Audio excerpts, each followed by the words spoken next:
What is up? Happy Friday. Welcome to another episode of Extra Brains. This officially marks our 4th episode, and just want to thank everyone who's been submitting questions and who's been participating week after week. I'm your host, djWHEAT, joined as always by Anna Prosser. Anna, I've got a crazy story to tell, but I want to hear how you're doing and say hello first.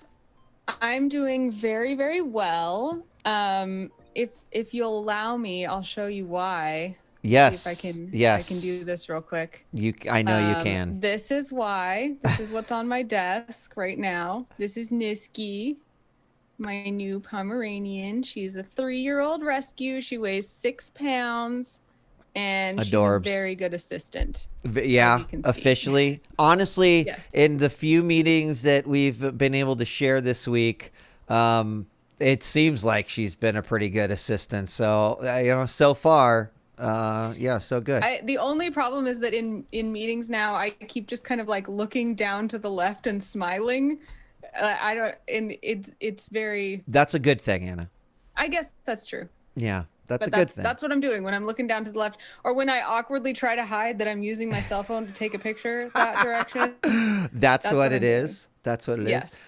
How about you? How are you doing? So I'm doing pretty good. I had this like crazy experience happen within the last 2 hours. I was sitting here, I was taking some notes before the show, and out of the corner of my eye, I saw, something. I don't know. I thought like it was a piece of paper that it was like had floated by, and I was just more or less like, oh, whatever. So my eyes playing tricks on me.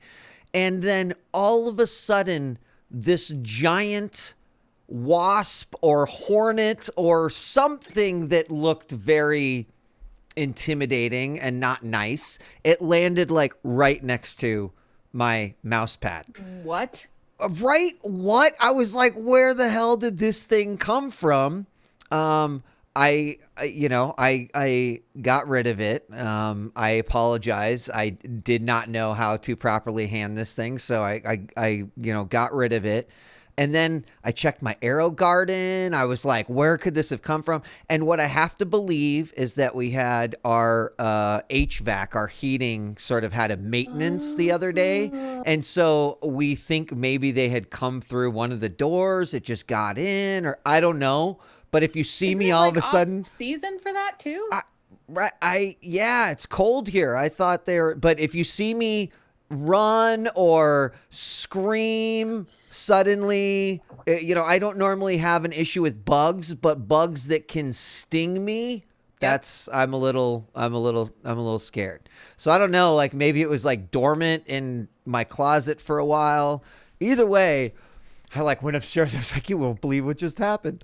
Again, I don't normally get I don't normally have an issue with bugs, but this one can sting you. It wouldn't feel good. Also, not where it's supposed to be. There's plenty of reasons. I understand. At all. Like, I get it. At all. I get it. Yes. So anyway, that's been my exciting Friday. We still have more excitement. We've got a whole episode of Extra Brains. I have a very nice, fun, calming creature. You have a dangerous, stingy. What makes me a little sad is that he or she, it might have wanted to be my friend. And, this is a forbidden friendship. I'm not ready for that one yet. So I understand. Maybe next time. We've got a whole episode of Extra Brains for you. 3 brainstorms that came directly from you all, the audience. So thank you for the submissions. We'll tell you how you can submit if you're interested in brainstorming something with our Extra Brains here. Also very excited. Another episode of Mandalorian tonight. So Fridays, I'm always very excited. But Anna, I keep forgetting and feeling so much joy when someone reminds me. I think I live for Fridays for that reason. So it's exciting. So BioCow in your chat said, I don't know what a brainstorming talk show is, but I'm interested. So would you do us the honors and break down what goes on here on Extra Brains? Absolutely. So Marcus and I have been co-hosts for quite a long time. We used to host Twitch Weekly together, as well as a bunch of esports things and gaming things and all that. And we also used to work together at Twitch for Twitch Studios and then eventually creator development. And so we realized that a lot of what we feel like we have to offer the community is just like an extra brain on a topic. And we are so willing to do that and excited to do that. And we hope that it can be of help. And we missed hosting together. So we decided, why not brainstorm with you, for you, and together. So we take submissions from the audience via a forum. We find about 3 big brainstorms that we want to do every week. And then at the end of the show, we also take live questions. And we do our best to provide something of value. And then we hope you also chat along and share your ideas and your brainstorms. We just remind you to make sure that you're always being kind, you're always being inclusive, you're always being respectful, and that you remember that all humans have feelings and that those are important. Thank you for that. And including my own when TGM asked no pic of the wasp hornet. Hey, look, there are enough cursed images on the internet as it is. We did not need another one. That was the last thing on my mind. So that was a great breakdown. I would also not have taken a picture. Yeah, I don't know what else to say. Ya. I don't know what else to say. The whole family, the army might have come after me. So we'll talk a little bit about how to submit, but again, we don't always answer questions week to week. In fact, this week we've got, I think, one pretty topical one came in, and then a couple of questions that came in our first couple of shows. So we hope that those folks are around to hear. Otherwise, always be able to catch it on our VODs, either on my channel or Anna's channel or on YouTube. And do you want to jump right in it? Are you ready? Yeah, let's do it. All right. Let's talk about our first brainstorm, and I'll take this one. This was from Uncertain in Europe, and their question was as follows: how do I trust my own experience when streaming? I've been involved with setting up quite a few Twitch and live streaming accounts in a rather niche area. The job was to get the ball rolling for them, help them understand the tech, the format, and help them find the right software to keep their channel going, then step back and leave them to it. At each step, I'm working with a brand or company that approves art, music, style, content, etc. And now I've finally gotten a time and kit of my own. I find myself doubting and feeling like I'm making bad choices because I'm not getting overlays, contents approved by, quote, a company. I feel like I'm messing up, but I don't know how to trust my own judgment. So I'm doomed if I do, and I'm doomed if I don't. Very interesting question. Thank you, Uncertain in Europe. The first thing I just want to comment on, Anna, is that I think that's cool that someone's job is to help them understand the live streaming universe. So Uncertain in Europe, lots of credit there. I've already got confidence in you. So, let's talk a little bit about how, you might be able to find some confidence and sort of feeling more sure about those things that you might be doing. Yeah. Yeah. Do you want to start? Any initial thoughts? Sure. I mean, my initial thought, and we talked about this when we looked at the question, was that if somebody has that much experience working with brands and companies and people who are approving the work that they're doing, then you can probably know with confidence that you know what you're doing.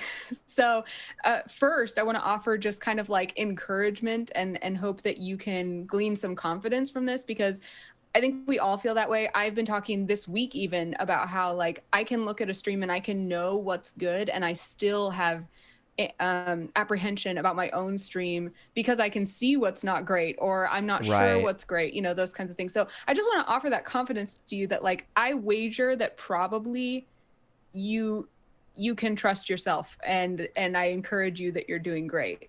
And then I don't know, Marcus, did you want to add anything on that? Yeah, I mean, I took some notes today. I kind of love this question because I really do think that there is a lot of discovery in the question.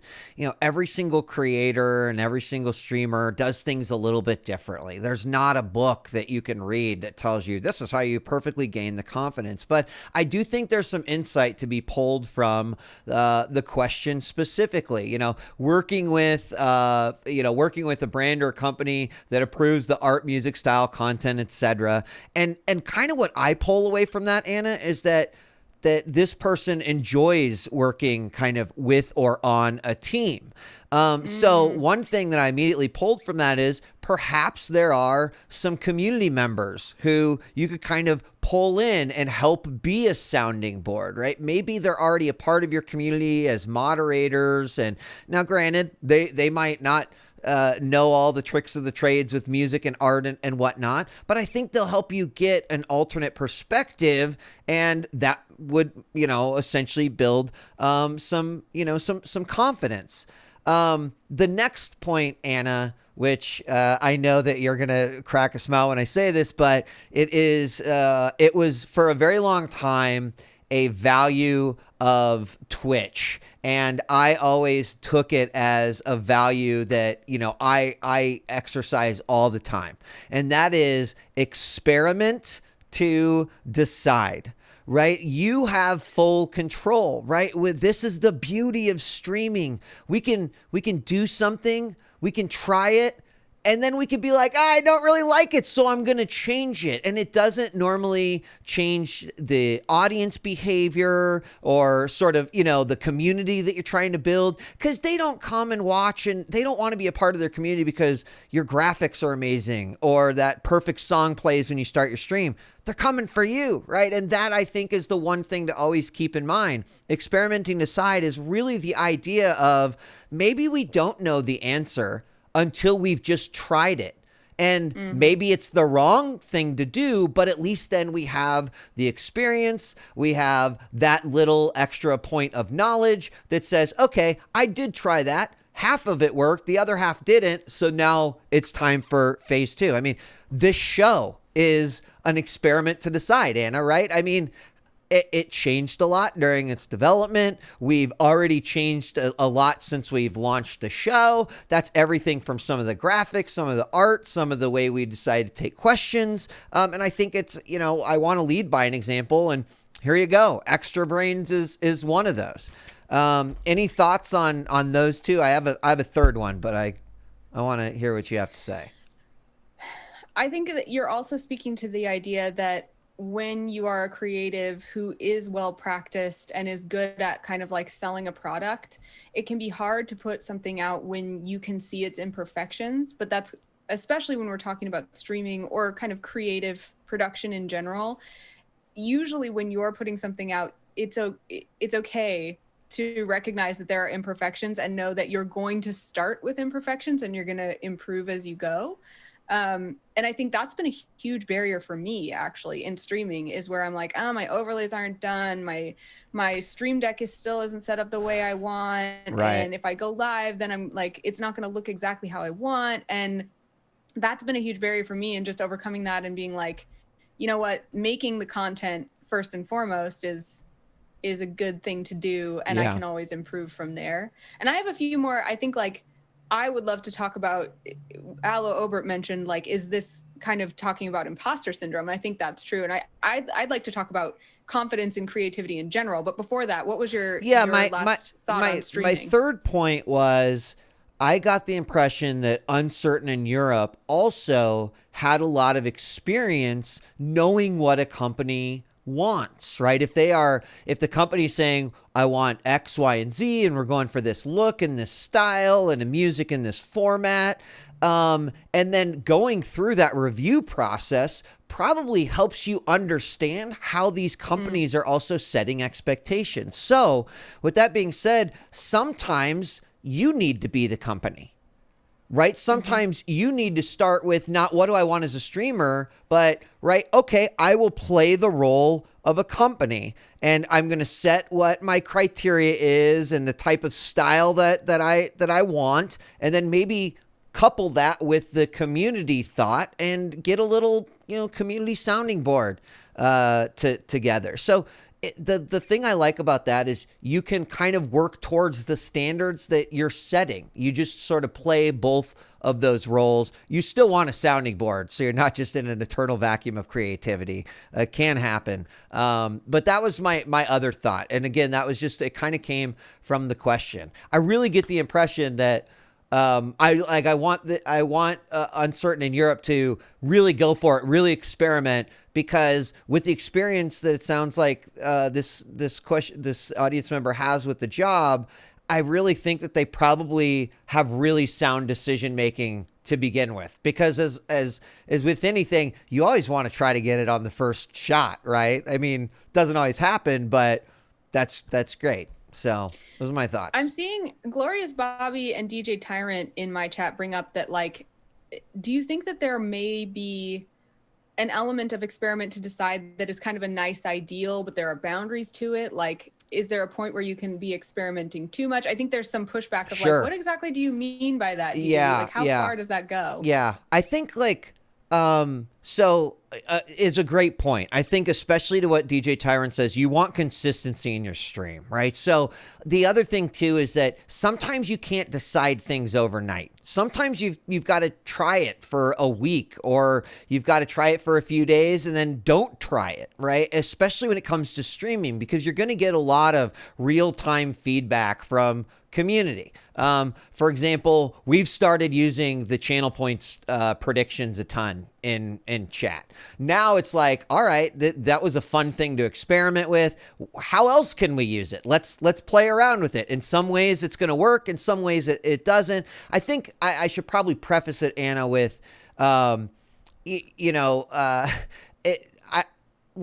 I wouldn't say, let's experiment with trying my camera like this small and do, right? Like we're talking about more things functionally, whether it is an art style, whether it's doing a certain thing on stream. So I'll give a great, again, an example that's based off of Extra Brains, because we talked a lot about what is the best way for us to take questions, right? We thought about, well, we could do open phones, we could do, use feature chat, we could do a submission form, and we laid out like 5 or 6 options. Well, sometimes having 6 options is too much. That's too much experimenting, right? So we sort of said, all right, let's try these 2. Let's see how we feel about the way that it works. Let's try it for a while.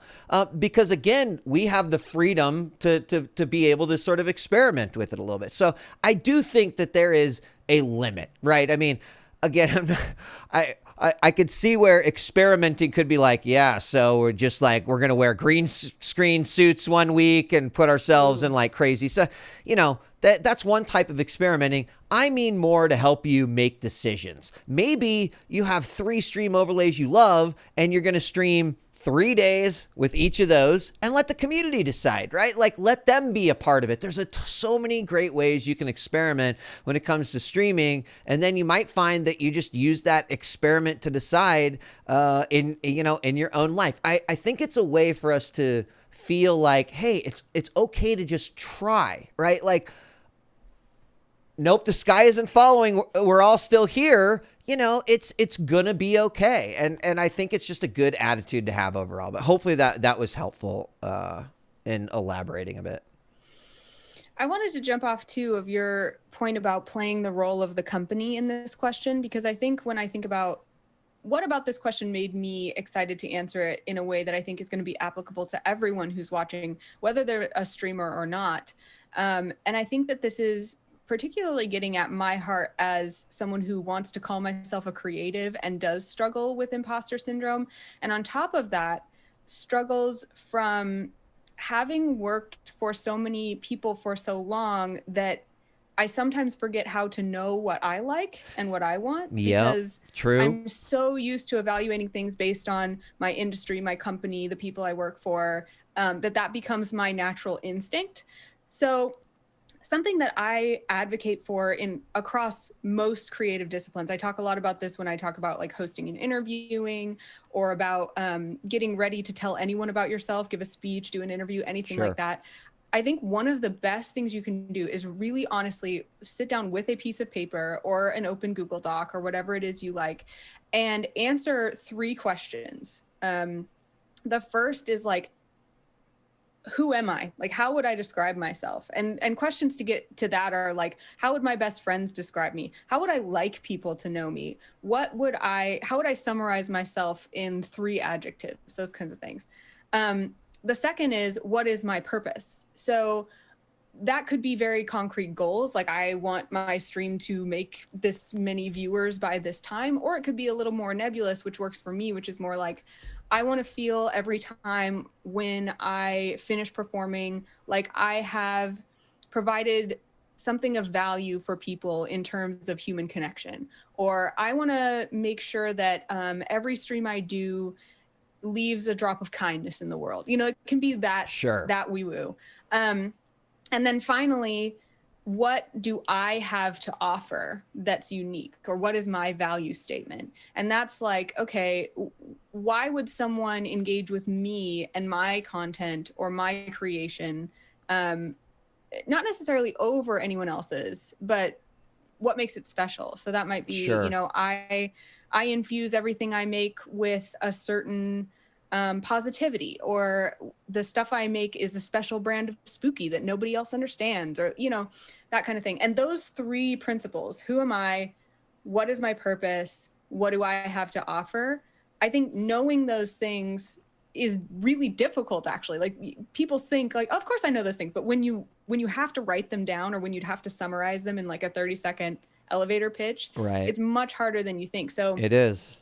I really advocate taking the time to sit down and write those things out, to the point where you could, if somebody asked you to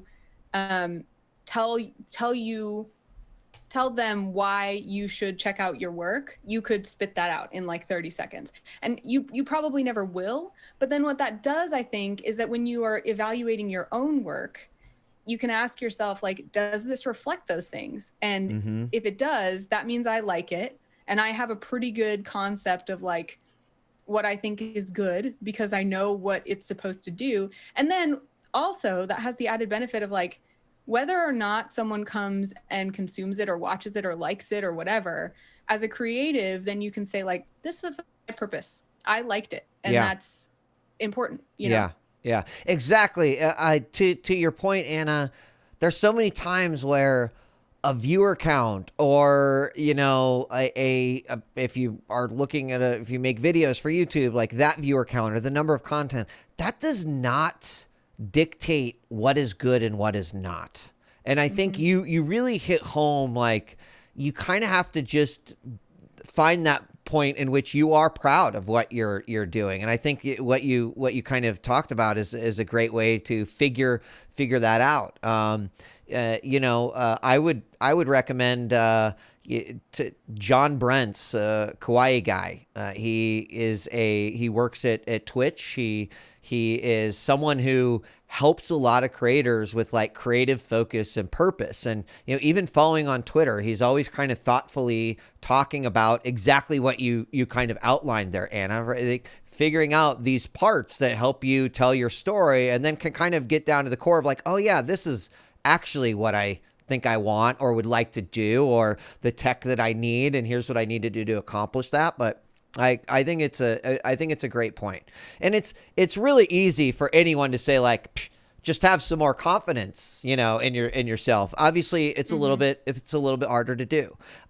When you are working solo, it becomes even more difficult. That's why I would really kind of hit home the idea of finding the community members, a group in Discord, that channel that's like, you know, create your own brainstorm channel, invite some people that you trust into it and say, hey, I'm thinking about some new overlays. I'm thinking about redoing a couple of emotes. What do you think about these? What do you think about the ideas before I even get to the art piece of it, or whatever? It always feels great when you've got a sounding board who is also passionate and enthusiastic about that idea, because it feeds into our own passion and enthusiasm about the projects that we're working on. And I mean, I can think of thousands of times where even projects that you and I have worked on, Anna, you know, it's been exactly that. You can chew on something for a really long time, but until everyone kind of gets in a room, it's like, but what if we also did this? It's like, yes, that's a great addition, and let's do that. And then suddenly the idea that originally thought was great is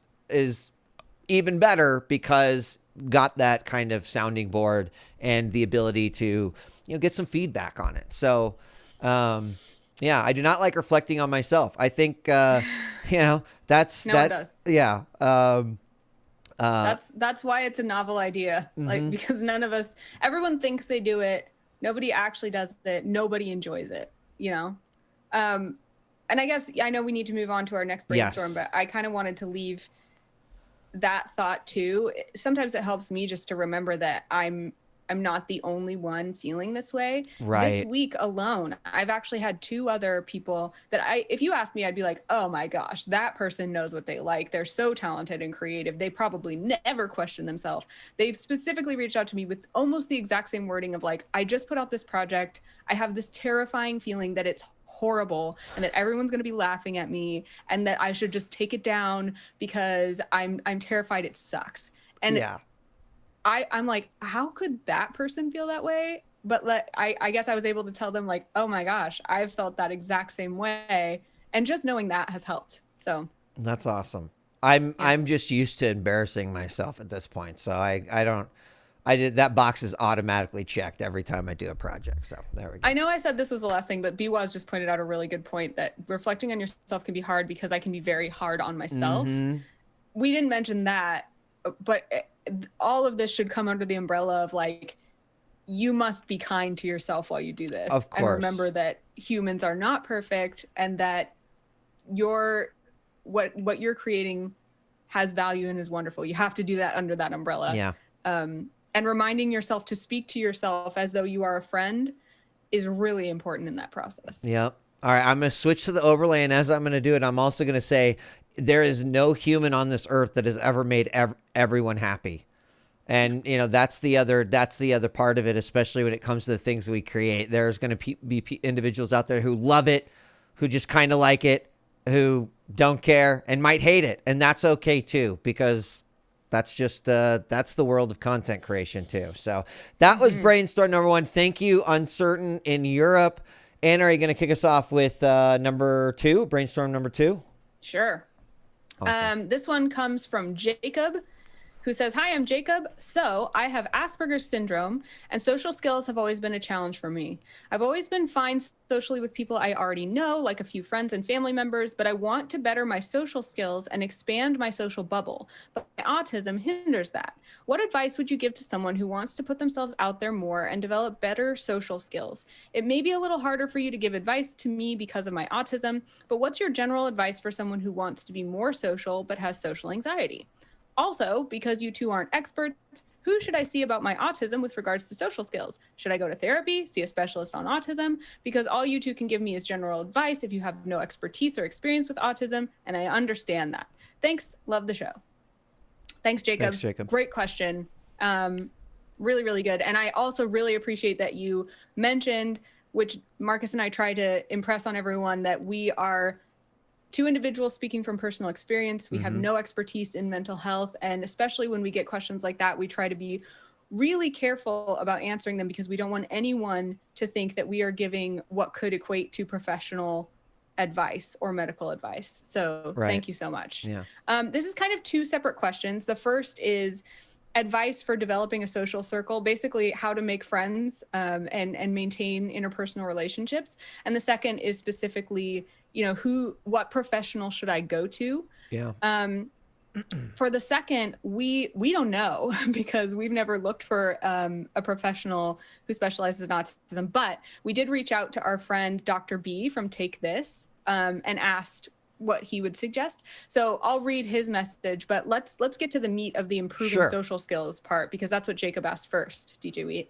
Sure. I mean, let me say, I wrote down I'm going to say my number 7 first. I went through like 7 different things, and these are just things that have worked for me. But my number 7 is that we're all awkward in our own ways as humans, and or, you know, like the passions that we have, it might make us awkward to another individual. So a lot of times in social skills, as I'm thinking about it, is I just want to find where the common ground is, right? That's sort of what a lot of my goals is with a new individual.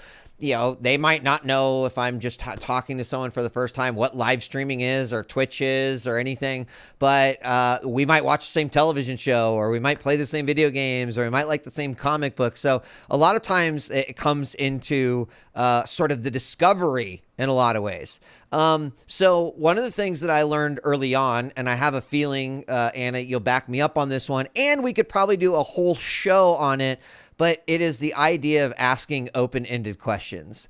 I think so many conversations and so many first encounters end with a do you want to, this is just, I'm throwing it out there, but hey, would you like a Coke? No. I'm not sure where to go from there. Like I'm lost even, right? So open-ended questions really, I think, kind of allow us to sort of open up the conversations, obviously it being an open-ended question, but leave room to kind of start that discovery. And I am going out of order here, so I hope this makes a little bit of sense. But I don't know. And if any thoughts, I'm not sure if we're going to go back and forth on this one or thoughts. I would just say you're hitting on my absolute number one rule for social situations. I was telling Marcus, I am a communication scholar. That is my education is in communication, Yes. specifically rhetoric, and with a lot of focus on interpersonal communication. So I should know how to do this. But I was in a position where I was crowned Miss Oregon USA 2011. It's a while ago. And a lot of my job at that point then was to literally show up at a place, at a gathering of people that I didn't know, with a rhinestone crown on my head and walk into a room and make everybody feel included, make them feel like they had a good time, and make them feel like they had a meaningful conversation with me. Mm-hmm. And that was weird too, because I don't know. We don't need to get into that. We can talk about patterns some other time. But my best strategy that I developed at that time was literally just focus consistently on asking questions, because people are experts on talking about themselves, and they feel really good when they can speak from an expert perspective, because then you know what you're talking about. And it also helps, I mean, scientifically, revealing information about yourself is how you build stronger interpersonal bonds. So right. I would just go in that room. I would be so terrified that I would have to prove myself or say something correctly or whatever. But if I managed to just say, "Hi, I'm Anna. What's that paper you've got there?" and start from there, that proved to be super effective. So I agree, Marcus, right. that asking questions is kind of my first go-to thing, or concrete thing that I would say. I have a few more that get a little more wide, but I mean, we could go back and forth, whatever you feel comfortable with. What's your next one? I guess I would just follow that up in thinking about my large group skills, I guess. The other thing that I tried to do with the asking questions bit was, and this is personal, your permutation of it might be even better, but mine was try to find out 3 basic pieces of information about the person that I can carry, so that if I see that person again, I have something to talk to them about. So for example, I met this person. I remember that their name is Sally, and I can remember that because I had a neighbor named Sally. So I'm going to associate that with that person. And Sally also mentioned that they like fishing, and they specifically drove a Honda Fit.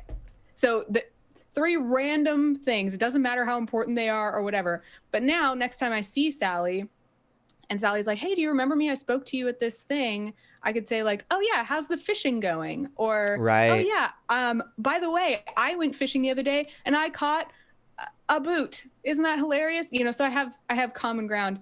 So I guess that's the third thing. And you kind of mentioned this already, Marcus, but asking questions, trying to remember a few basic facts about a person, and most importantly, if you want to build the relationship beyond the small talk, identifying some common ground you have with that person is the most important thing you can do. Yeah.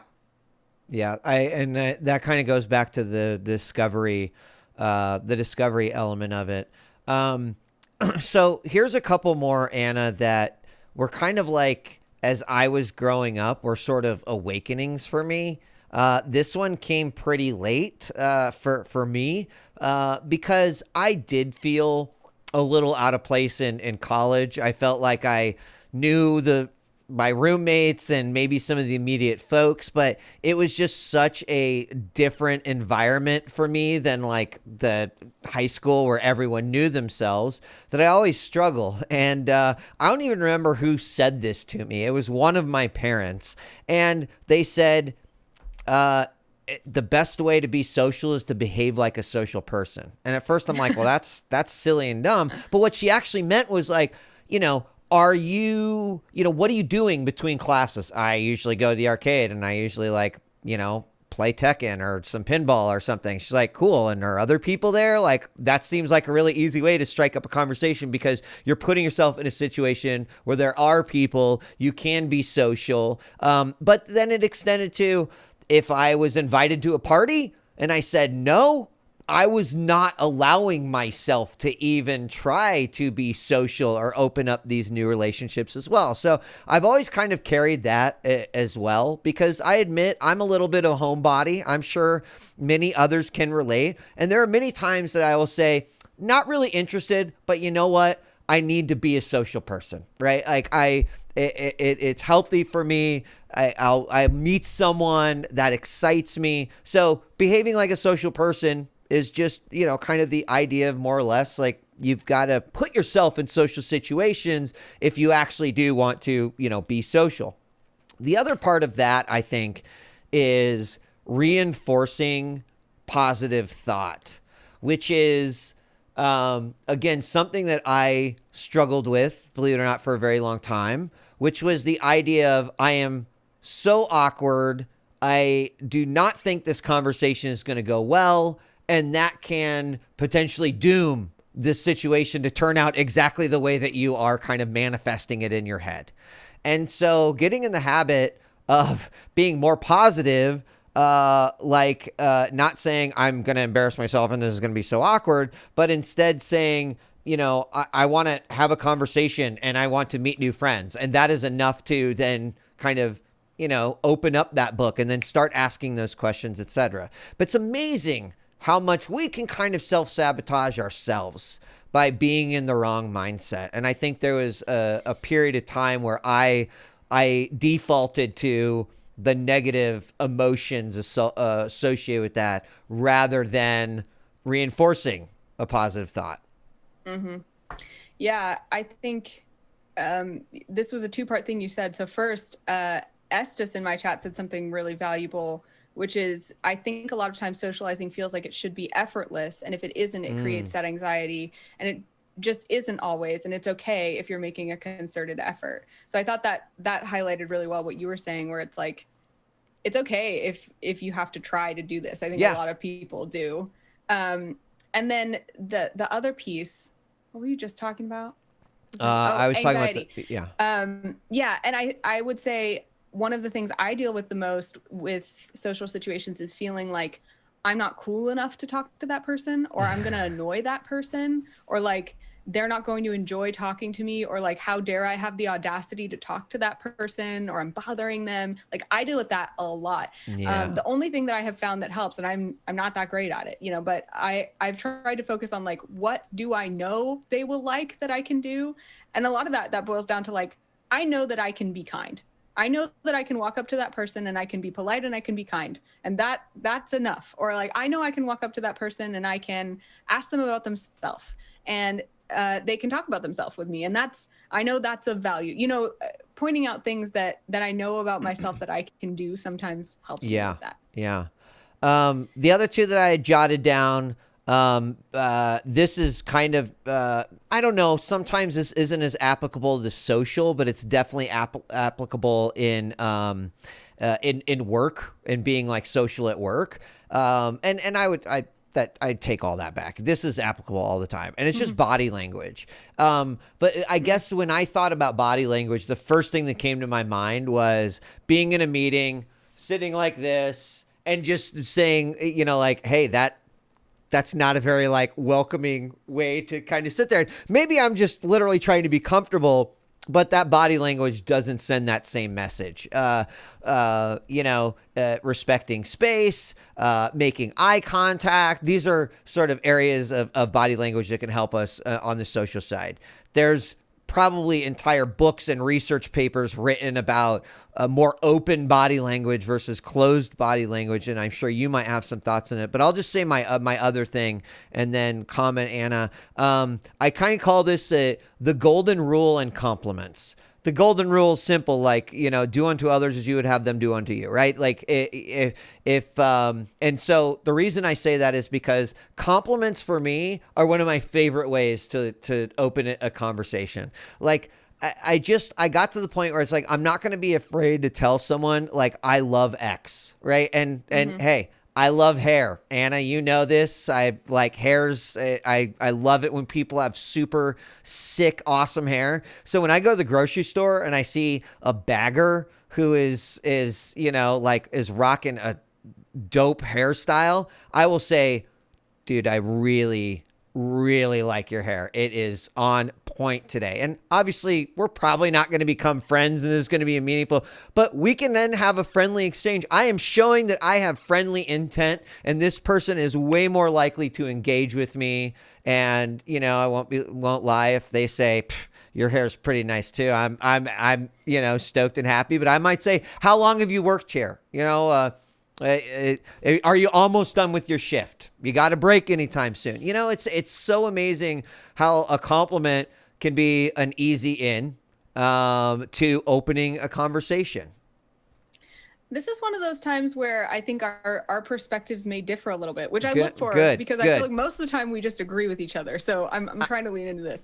I think you're right that compliments are a nice way to open, but I think they're a really dangerous way to strike up conversation. Okay. Because you never know what someone might be sensitive about. You never know where your privilege might make you think something is a compliment, but it might not be. Sure.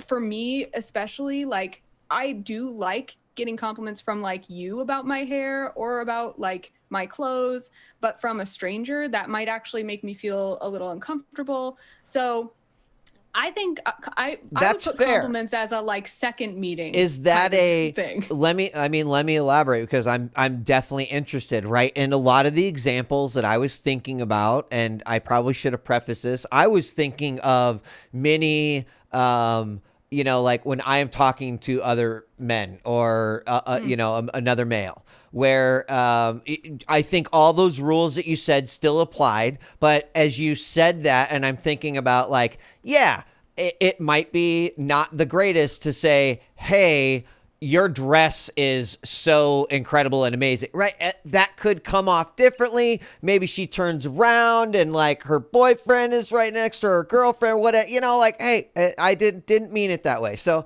I think that is totally valid, and I'd hope you to let me at least append some context, because I do think that's completely valid. I still like compliments, but I think I needed to preface that a little bit more than just throw them out like they're candy. It's great.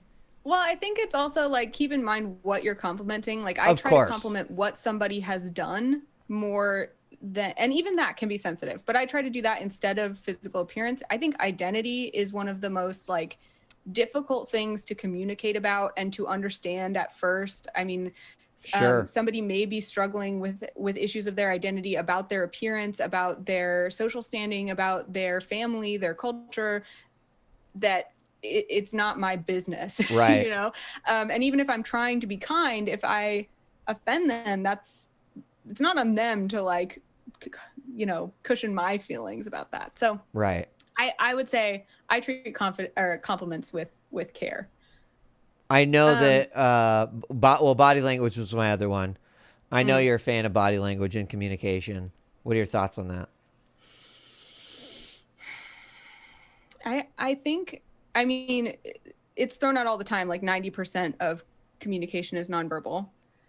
I add a lot of asterisks to that because I'm very interested in how the internet specifically has created like a dialect of substitution for nonverbal communication, that if you're fluent in it, you can kind of substitute in a lot of like emojis, punctuation, styles that sometimes communicate your intent more than you would in formal text. That's a rabbit hole we could go down. That's what my thesis was on. But I guess like if we're asking about nonverbal communication and how to use it, absolutely. That kind of segues into what one of my biggest pieces that I was going to say for this is that like if social skills seem unfathomable to you, and again, I want to put we do this every show, but I want to put this asterisk above it. I am, for the most part, speaking from a neurotypical perspective. So is Marcus. These are things that like have worked for us, but we absolutely want to recognize that we don't know what it's like to speak from another perspective. Right. Somebody who may struggle with other things that we've never experienced. But I am, like I said, a communication scholar. I went to school for communication science. So if this is something that is really interesting to you, that you really want to improve, there are legitimately like studies that you can read that give you insight into how relationships are built and how they deteriorate. So for example, this brings to mind two communication theories that I cite a lot in my head. One is called, I think it's just relationship maintenance theory. And that one explains how, I believe someone may call me out on this, but I believe it gives this kind of graph of like, here's a staircase going up and here's a staircase going down. And that's how a relationship looks. And the first step, the second step, all these steps up, they kind of symbolize more and more intimacy being created. And intimacy is created by revealing things about yourself, sharing experiences, all of that. And then as the relationship deteriorates, it's less and less of that intimacy, and then it may go away. So if you're trying to maintain a relationship, you're trying to keep it at that top point, Sure. or you're trying to grow it, etc. So look up relationship maintenance theory. That's one that kind of can help you create and maintain relationships, or at least understand how they work. And another one is face negotiation theory, which I really love. And it's about how when you're talking to somebody, face is kind of this concept of like how I am seen, how I'm perceived, and everyone wants to maintain that. Everyone has an idea of how that face should positively be received. So face negotiation theory talks about how when you're speaking to someone, you are negotiating those faces between you, and how you can make sure to care for someone else's face as well as your own face. So face negotiation theory, relationship maintenance theory. And honestly, if you're really interested in interpersonal communication and just theory crafting around it or understanding how it works, like buying an intro to interpersonal communication textbook or any other kind of book like that is, I mean, I don't know. I find it fascinating. I don't know if you would, but I love looking through my intro to interpersonal communication or communication theory textbook and learn. It's like I don't know. I feel like it's like one of those like video game, like walkthrough cheat guides for like how to talk to people. I feel like it gives me a look behind the curtain of like how the human relationship machine works. So I really like that. I think it's great. Do you want to do, I mean, we threw out a lot of great things. Feel free to share your own, as many have been doing in chat. We appreciate that. I know that we had also the follow-up from Dr. B. Do you want to talk a little bit about that, and then we'll move to our third brainstorm? I'm going to read it just word for word because I don't even want to summarize the wonderful things he said. So I mentioned Jacob's question. It was Jacob, right? Yes. Yes, Jacob. Jacob's question to Dr. B. Dr. B said, "This is a tricky one for sure, as there are lots of nuanced issues with this." And this being, who should I see about developing social skills if I'm dealing with autism? That was the question that we posted to him. There are a lot of nuanced issues with this wrapped up in the history of how mental health professionals have looked at autism, i.e. the medical disability model, how the autism community tends to look at it, i.e. the social disability model. And it's even subtly reflected in the language that the autism community uses versus the medical community, as well as how they approach social skills acquisition. While most licensed mental health professionals would likely say they're comfortable working with autism, there aren't as many out there who specialize in autism, and even fewer who specialize in autism in a way that isn't overly pathologizing. And what pathologizing means, I'm understanding, is like overly making it a medical thing to treat. Right. If I were, and by pure coincidence I currently am, looking for a mental health provider to support me and some of the struggles that exist regarding my autism, there are a few things I would look for and questions I would ask. And then he lists questions that he would ask a mental health provider. First, does this professional specialize in adult autism? Then, how do they frame the dysfunction in autism? Is the dysfunction a result of neurocognitive deficits, the failure of society to accommodate those whose brains are essentially a different operating system in a world not built for them, or a combination of both? Then, how do they frame the reasoning for social skills acquisition in autists? Are the social skills there to help the person be normal and fit in? Or do they approach it in a way that honors the differences and helps the person while educating others on those differences? And then finally, what is this provider's knowledge base on some of the common neurocognitive strengths in autists? So what do they know about how being autistic makes you strong?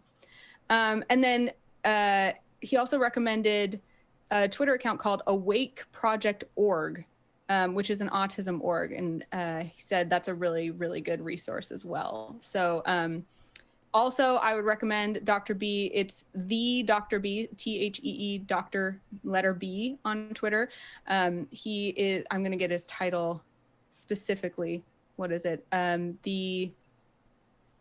The clinical director of Take This org, which is another great account to follow. Take This org, providing mental health support for gamers. So thank you so much, Dr. B. We really needed that help with phone friend. We really appreciated that. Educated me so much too. That's amazing. Thank you. It's hopefully that also serves as at least a way to, we'll always try to tap into our networks if we think we can get, an educated answer or more insight to something like that. So, yeah, thank you so much, Dr. B. And I would imagine that social skills is something that we'll always be talking about here on Extra Brains. This isn't a one-time conversation that everyone improves over time. Maybe even applying some of the things that we talk about and then those experiences and then how we can dive deeper into that. So I thank you again, Jacob, for the question. And now we're going to shift gears just a little bit, Anna, because December usually comes with, gift giving. Depending on what holiday or how you might celebrate, gifts are often something that are exchanged around this time of year. And we got a question from Gift Seeker that reads, holidays are coming up, and that means it's time to think of cool gifts again. Well, I need some extra brains to help. That's why we're here. Do y'all have any suggestions for cool gift ideas to think about this season that have worked for you in the past? I always feel like I stress so much over gift ideas, and it would be great to hear your brainstorm on gifts. I feel this way too. I feel like I stress about gifts all the time. Is that, do you, Anna? Are you a gift stressor? I guess I stress, but also I have a lot of fun with gift giving. Like I really enjoy trying to think of something, but if I can't think of something, that stresses me out so much because I put a lot of pressure on myself to find like the perfect gift for somebody instead of just like, I found something at the store, Well, I definitely stress about it, but I think it's also like it's kind of like fun. I'm with you. Maybe not fun, but I love to give gifts, right? I love to know that this thing that I am giving is leaving an impression, or one of the greatest feelings is like when someone looks at a gift you give them, they think of you or they think about that moment. That's like exciting. And I think that transcends, here, Minnie, here's the latest Lego set that you wanted, right? Like it's, so I have lots of thoughts and suggestions. Where do you want to start? I want to give, this is like, if you don't hear anything else, because we're going to give lots of gift ideas. Yes. But if you don't hear anything else, I think it's very cool to tell someone you're planning on getting them a gift and ask them if there's anything they've been super into lately. Yeah. It can put you in the position of like, I can't really afford that. So maybe don't ask them like specifically, what do you want for Christmas or whatever, but like, hey, I'm looking for gift ideas for you. What hobbies have you been super into lately? What shows have you been super into lately? Are you into any particular kinds of food? Honestly, the gifts that I get, my mom is so good at this. Every year she's like, please send me a list of 5 things with links on the internet that you like. so that I can look at them. And then usually she buys me something off that list, and that's awesome because it's things that I never would have bought for myself. Sure. But that she got me. Or she'll look at that list and she'll get an idea from that list of things that I like, and she'll buy. And the gifts, I always look forward to gifts from my mom. The other thing that can do too, I think, is that like we put a lot of pressure on ourselves to get gifts. And I'm thinking of like helping in Houston last week, talking about like how pandemic has hit us all so hard, that like most of the time that's also going to help reassure you that like this person probably loves you, probably cares about you, and probably understands if this year giving a gift is not in the cards, or if just spending some time with them is gift enough. Yes. I think that that's a really important thing to recognize too, is that like gift giving is fun. It's not necessary. Right. And it's not, it shouldn't be something that is detrimental to your financial or mental health. Absolutely. Absolutely. Those are all like great points. I mean, we're also going to have the discussion about, well, what about if you have two brothers that like won't fill out a list even if you tie them up and, Yeah. Right. I've got that issue. So that Anna has like helped me get a little bit more creative. And I'll tell you what, one of the things that I discovered last year that was really not only a lot of fun to do, but was very impactful as a gift. And I think like this year is just as much, right? We're many of us are unable to be with our families or friends. And have you ever heard, I think I've told you this because I think I told you what I was getting Jen last year, but are you familiar with mixed tiles? Yes. Okay, so for anyone who isn't, Mixed Tiles is a web-based and also an app, basically marketplace. And their product is they take pictures that you provide them, you get to kind of edit them, and then they shadow box them in a real nice way and ship them in like a really nice container with really easy to hang up, up on the walls. And oh man, it's so great. I've done it with pets. I've done it with family members. And this year specifically, it's like, man, try to find all these pictures with the family because we're not together, and then everyone can have them and everyone has sort of their own. I love it because your imagination can kind of go wild. You can make these special moments. You can make them places that, you have memories that there's so right. And we all have a million photos on our phones, or you can go and you can pull them off of their Twitter, Facebook, or I even took a couple pictures straight out of the photo book and then just digitally put them up. Anyway, every single time I've done this, it's hit in both ways, right? It's impactful on an emotional level to the receiver, and it feels really good as well. So Mixed Tile is one of my favorites. They're always running really cool deals around the holidays as well. And they're just a fun birthday gift or whatever gift anytime. That also has the added benefit of like, a lot of people are like, you should make them something. And sometimes people don't like have the time or even the like crafting skills to make something very cool. But that is something that it feels like you made it because you put the thought into it, you ordered it.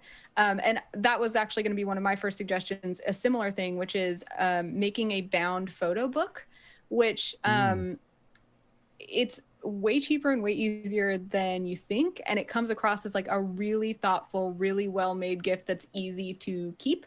Some good places I've found are like shutterstock.com or collage.com. And same thing, especially around the holidays, don't pay full price, find a coupon code, like go to retailmenot.com, type in Shutterstock. You can get like crazy deals off of those. And I've made a few of those around themes. Like, here's all the times you and I have gone on vacation together, or like, here's all of the pictures from when we were kids to now of us standing in this same spot, or here's all my favorite pictures from this year of us. So I really like that idea. Photos, I think, are a really, really good gift. Personalizing came up, you kind of mentioned it, just asking straight up, you're not going to ruin any surprises. It's a lot of fun. just some you mentioned donating, and right, like my father-in-law was like, I don't want any gifts from you rascals, I just want you to donate to your local food banks. And not only love that sentiment, but I know that he will be tickled when we do that. And that's another, right, like on all the lists, it's like, hey, any charitable donations that you're excited about, like put what you'd like to get, but I want to support who you want to support too. Brit mentioned that, actually, our producer, she was saying that like it's a really good thing to have in mind to ask for, and then she was like, also be careful about giving it as a gift, because sometimes it can come across as a little bit like preachy if the person didn't ask. Sure. So Yeah, I thought that was a really, and she recently shared a big gift donation drive that she did, and felt like it made a really big difference. I know it made her really happy. So the one that I like to charitably give is donating to Wikipedia on behalf of the family, because I'm like, you all use Wikipedia? Yeah, you ever paid for it? Cool. You've got donated $25 for you and for you and for you and for you, and now you can know that you can use Wikipedia. I'm also just a big supporter of free information. It's amazing and great. So that's one that I like to do. I feel like you can't really get offended if someone donates on your behalf for Wikipedia. I don't know. Maybe I'm wrong. Yeah, I also I like thinking about things that aren't necessarily objects. Along that same line, I really like giving experiences. I think that one can be tricky because I think you have to give some concrete thing, like tickets to a concert, or specifically a gift certificate for helicopter lessons, or whatever it is that you're giving. It has to be an actual thing, because you can be like, we're going to go on vacation together, and then it just never materializes, and that feels bad and causes weird. So I really like finding a concert that's going to come this year through your city and buying tickets in advance and giving those as a gift, because it gives you something to look forward to. It gives you a memory together, and it actually is something tangible that you can wrap up and give. Yeah. I really like that. So I just had two other things. These are just kind of fun ideas. However, I've never done this, but I plan to do it for my mom. I hope she's not watching this year. I'm sure you've all heard of Cameo, right? Where you kind of like, there's some different individuals. Some are like, oh my gosh, I don't think I could pay for something like that. And others are, really cheap. In the same vein of like, I love this actor, I love this person, I love this comedian, and I have just been wanting to do it just because I can actually imagine the giggles that are going to come out of my mom, and that just makes me so, like happy, grinning ear to ear. So that's one I'm gonna experiment to decide this year during the holiday season, and just see if we hit any home runs with Cameo. But I'm always at the beginning of the holiday season looking for those cool sites that just have unique gifts that are fun, are different, oftentimes do have some personalization to them.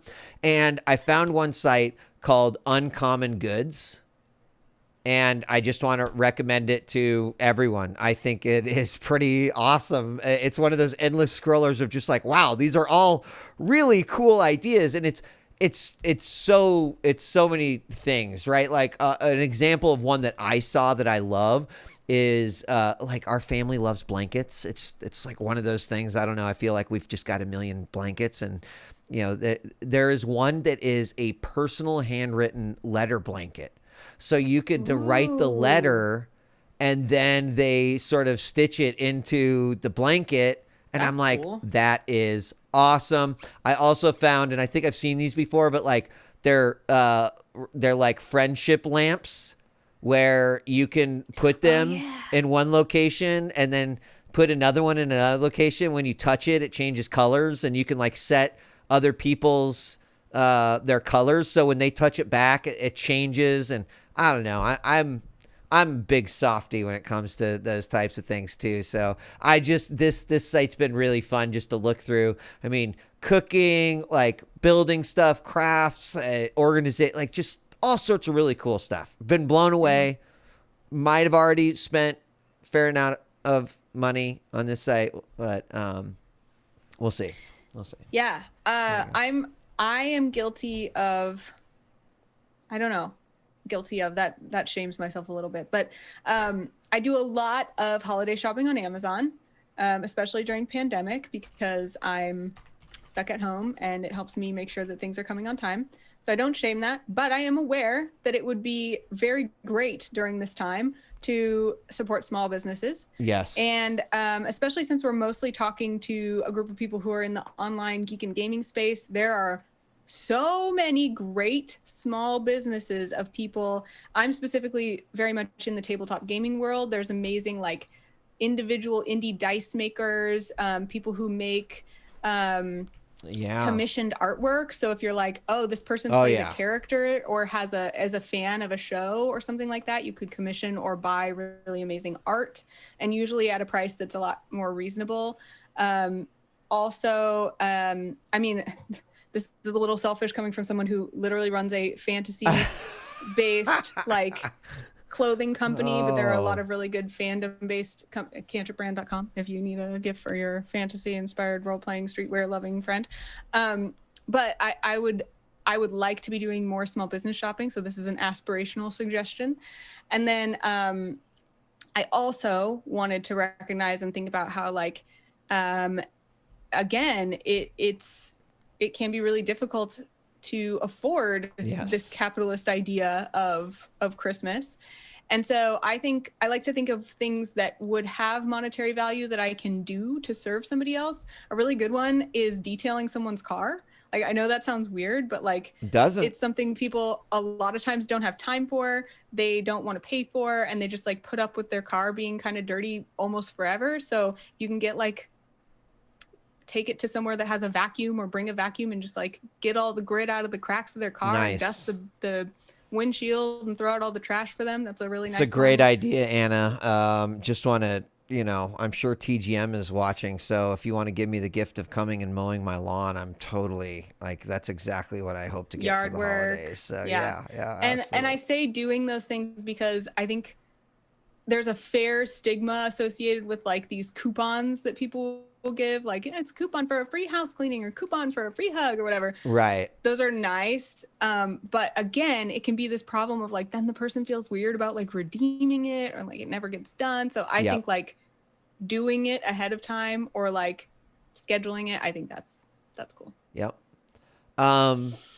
Well, I don't know that I have anything else. I completely forgot. I am sorry. I apologize. But we are going to be moving on to our live Q&A portion.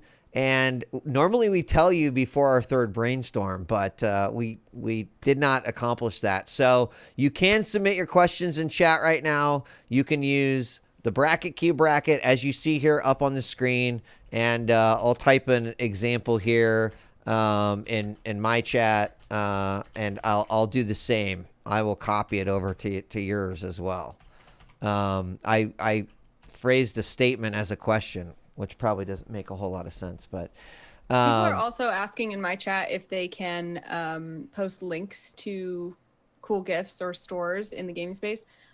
Every time someone asks that, I try to permit them to post a link, and I cannot for the life of me figure out why I can't. So I'm sorry. I don't know why you can't post links in my chat. Post them in djWHEAT's chat. Yeah, I don't understand how that works either, actually. It just seems like Look at these two professional streamers who cannot understand how to get You know why? I'm very fortunate to have a community who, with the occasional, this thing will come in, but I love it when people share stuff with me.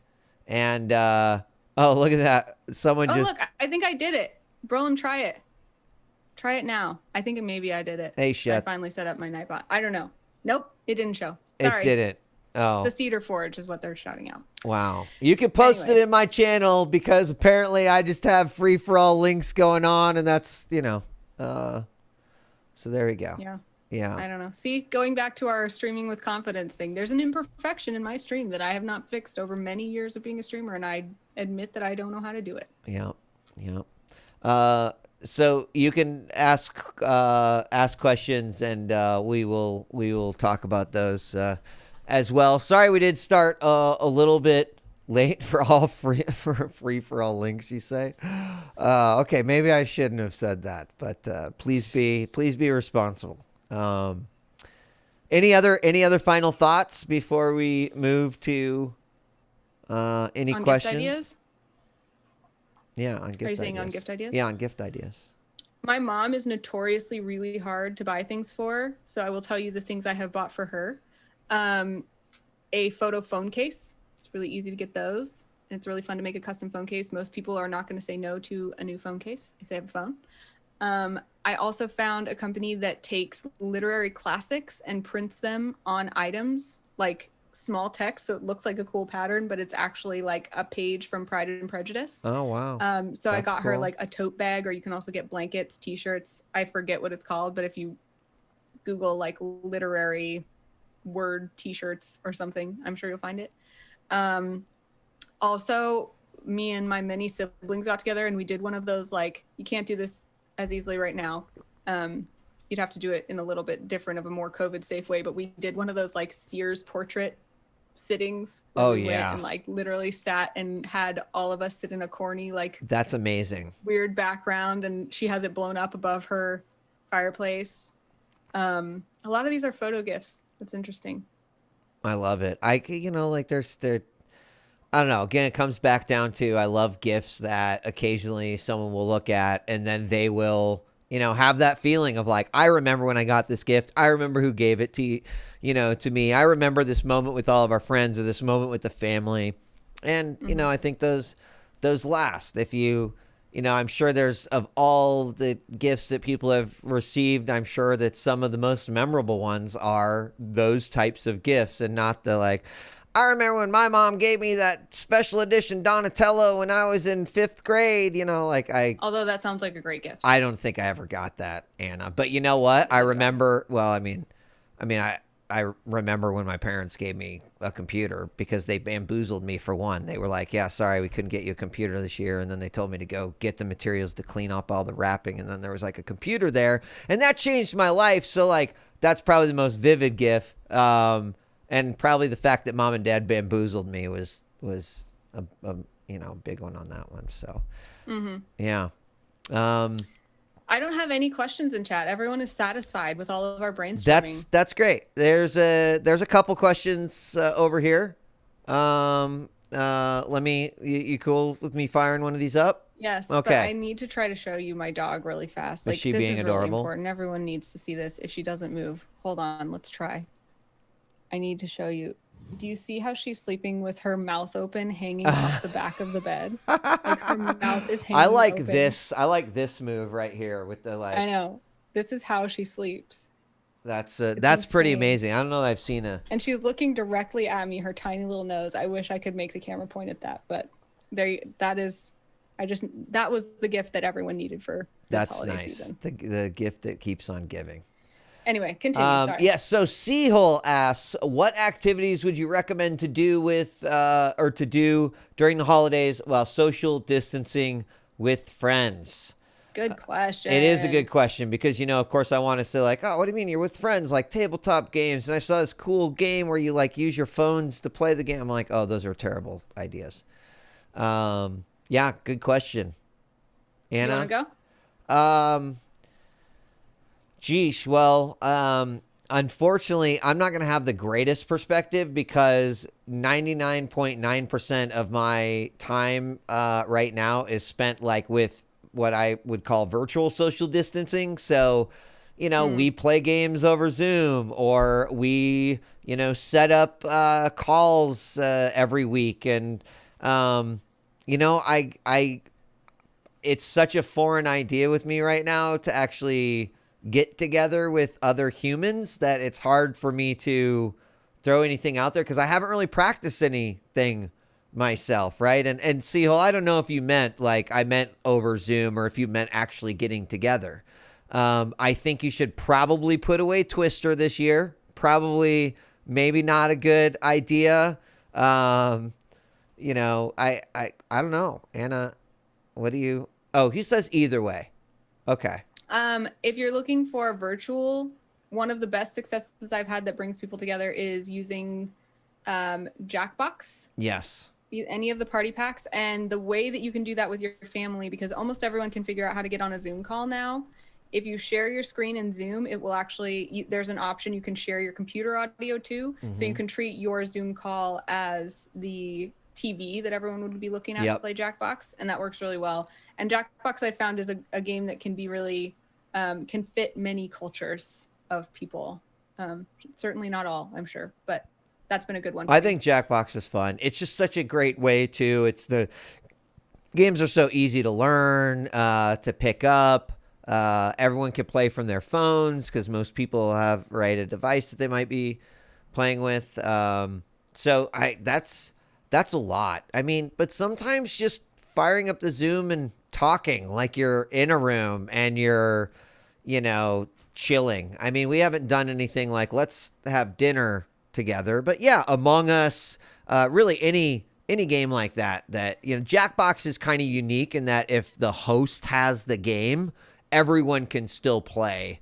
And Among Us, right, everyone needs to have a copy of Among Us. So it's pretty easy to get mom and dad or brother or sister, or, whoever, grandma, grandpa, other siblings, other family members, into a link on their phone, which is really cool. I think it's why Jackbox is just so easy. Not a huge sort of time investment into it, and it's just a lot of fun. And then as far as in-person things, I mean, Marcus and I both recommend following CDC guidelines. So wearing face coverings, staying at least 6 feet apart, quarantining for 10 days if you've been anywhere near someone who has COVID. That probably goes without saying. But some of the things that I've been doing are almost everyone in my family has dogs. So we will go to outdoor dog parks or outdoor places where we can like hike with our dogs. So we can like stand on either side of the dog park and our dogs can play and it feels kind of like we're hanging out. Hiking is really big in Oregon, and it's pretty easy to stay 6 feet from even the person you're hanging out with and still have a good time while you're hiking. And then I've also been doing like backyard deck hangs where we've found some like propane heaters because it's pretty cold here in Oregon right now. But like I'll sit next to a propane heater over here. You sit next to a propane heater over there. And we can like hang out outside and talk. I think that was the my mom and her husband did such a really good thing that actually made more of a difference than I expected. What's on that? Thanksgiving, we couldn't all get together, and usually my family gets together for a big dinner on that day. And so my mom and her husband made a bunch of pies, and then they went and drove around to all of my siblings' houses and did like porch pie drop-offs. So they would like put the pie by the door, step back, we'd open the door, they'd wave, say happy Thanksgiving. And even though it was a very brief interaction, it at least felt like this was a special day, and we did something together and we saw each other, and all the siblings could text about how good the pie was and stuff. So if you can safely share food or some sort of gift, or even just do like a drive-by holiday visit, I like those too. Excellent. I wish I had a few more answers. I think Sehal knew what he was going to get out of me anyway, since I've talked about this. But I just want to echo the thing you said, is that please be safe and responsible over the holidays, even if you are getting together in person, social distancing. And then, if you want to get wild and have a lot of fun over virtual social, then go nuts. Just go nuts. Just keep the pants on. So or don't, depending on or don't, who you're right? hanging out with. Yeah, just be aware. So McQuanis actually asks, "What is your most favorite gift you have ever received and given?" That's a hard one. Who? I mean, I'll start with one. I already talked about it. I mean, to me, getting that computer when I was 10 years old, it is a moment that changed my life, right? Like, I don't know if I would be standing here next to you, Anna, on a show in doing Extra Brains or working for Twitch or any of those things. And I know that might seem like that's a wild statement, but I truly believe that a rock was thrown into the universe that day, and I am still riding the ripples of receiving that gift. And so it's very, very, very special to me.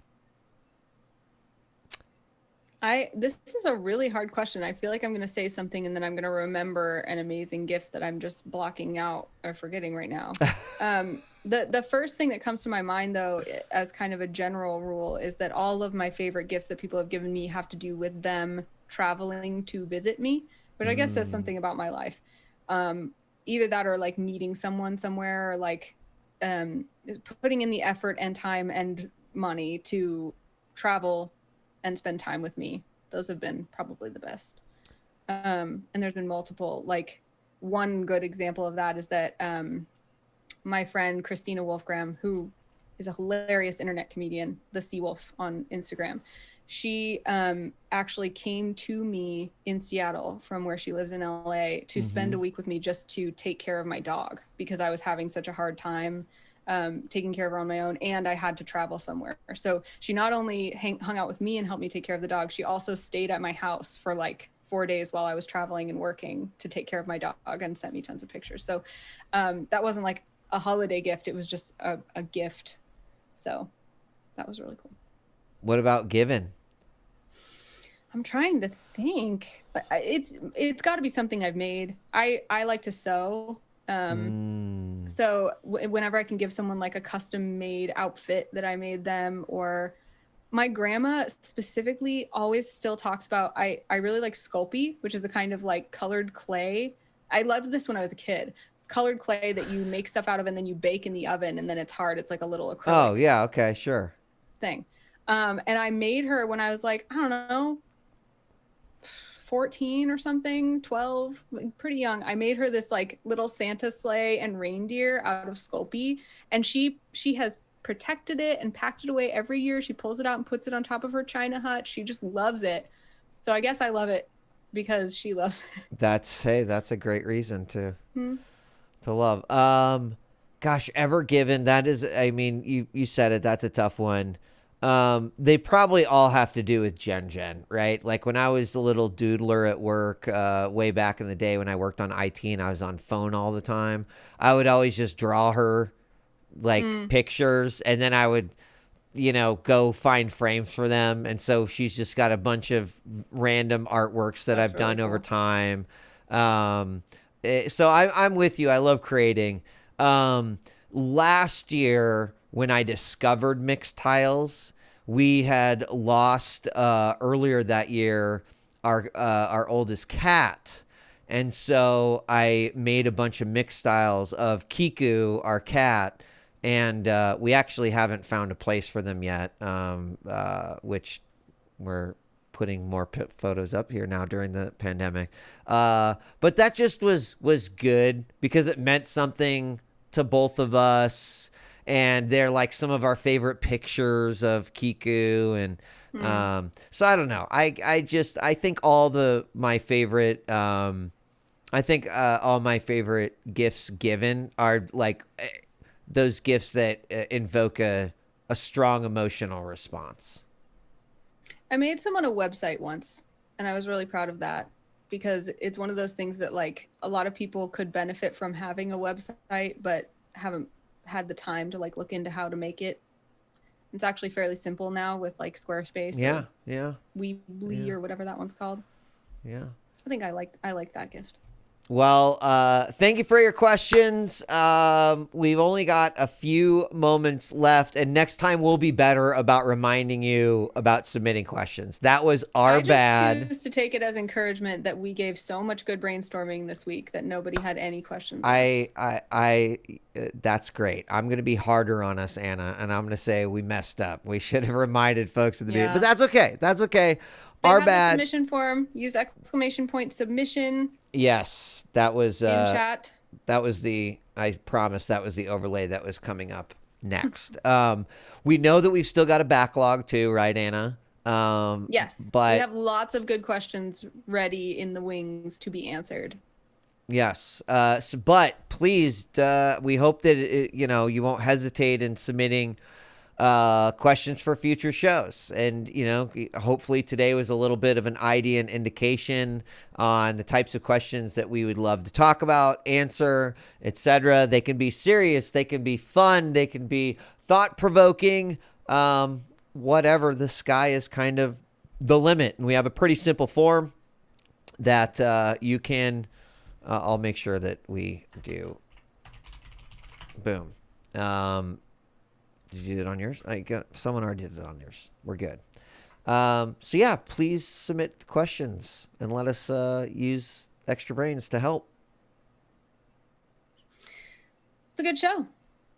I feel very... Thanks to all of our fans who submitted brainstorms. Yes. It made it good. Appreciate it. Let's see. Oh, are you planning... Well, we could do this last one because it's a good question. It's a show-related question, Anna. All right? Okay. All right. It is from Alo Obert. Are you planning on doing more thematic streams like the one of the past week? Which themes can be covered? Can we propose ideas? Oh, great. See?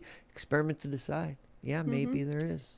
What do you think? Yes, I would say that we are planning on doing more themed shows. We're waiting for them to present themselves with good timing and content opportunities. If you have a suggestion, then please use submission to tell us. Yeah. Niski says the show needs to be over now. Yeah, she's very upset. It's time to go play. Yeah, she said Brit normally would have been cutting us off by this point, and she takes Brit's job very seriously, and she thinks that is true. That is true. I will... Nizki, we did start a few moments late, so I feel like we got, Look at this disappointed look. It's like so disappointed in you. Ladies and gentlemen, thank you so much for joining us for another episode of Extra Brains. Whether you watch live or catch the VODs, we hope that you will submit your brainstorms. We'd love to be able to help you out in any capacity. And if you like the show, share it with someone else. You know what? We won't see you next Friday. We will not.